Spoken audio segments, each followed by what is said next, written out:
ఉమెన్‌కి ఫేవర్‌గా ఇంకొన్ని యాక్ట్స్ నేను మీకు ఇవాళ ఎక్స్‌ప్లెయిన్ చేస్తానండి.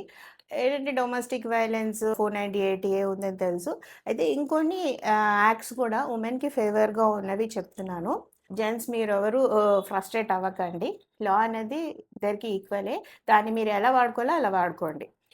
ఫస్ట్ వచ్చి ప్రెగ్నెన్సీ టర్మినేషన్. ఇది ఫోర్సిబుల్లీ గానీ ఏదైనా వాళ్ళని భయపెట్టి గానీ టెర్మినేట్ చేయడానికి వీల్లేదండి. ఈ యాక్ట్ 1971లో వచ్చిన మొన్న రీసెంట్‌గా 2021లో మళ్ళీ అమెండ్‌మెంట్ చేశారనమాట. దీంట్లో టెర్మినేషన్ చేసుకోవాలంటే ప్రెగ్నెన్సీ టెర్మినేషన్‌కి పూర్తి హక్కులు అమ్మాయికే ఉంటాయన్నమాట. ఏ ఇన్‌లాస్ కానీ, హస్బెండ్ కానీ ఫోర్సిబుల్లీ ఆమెని టెర్మినేట్ చేసుకోమని చెప్పకూడదు.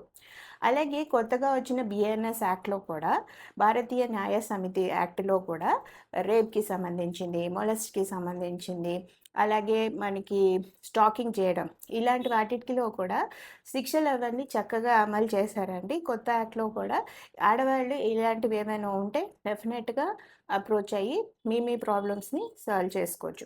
అలాగే మనకి యూజువల్‌గా ఆఫీసెస్‌లో సెక్షువల్ హెరాస్మెంట్స్ జరుగుతూ ఉంటాయి. అయితే సెక్షువల్ హెరాస్మెంట్స్ దానికి కూడా యాక్ట్ ఉందనమాట. దాని ప్రకారం వేసుకుంటే దగ్గర దగ్గర 50,000 ఫైన్ ఏస్తారు. సో, ఈ ఎలా అంటే వాళ్ళ ఆఫీస్‌లో ఫస్ట్ ఆఫ్ ఆల్ సాల్వ్ చేసుకోవాలి. ఇంటర్నల్‌గా ప్రాబ్లమ్‌ని సాల్వ్ చేసుకోవాలి.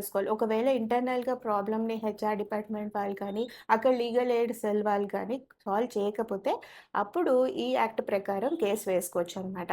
అయితే ఎలాంటివి ఇవన్నీ ప్రూవ్ చేసుకోవాలి. ఆ అమ్మాయి ప్రూవ్ చేసుకుంటేనే అవుతాయన్నమాట.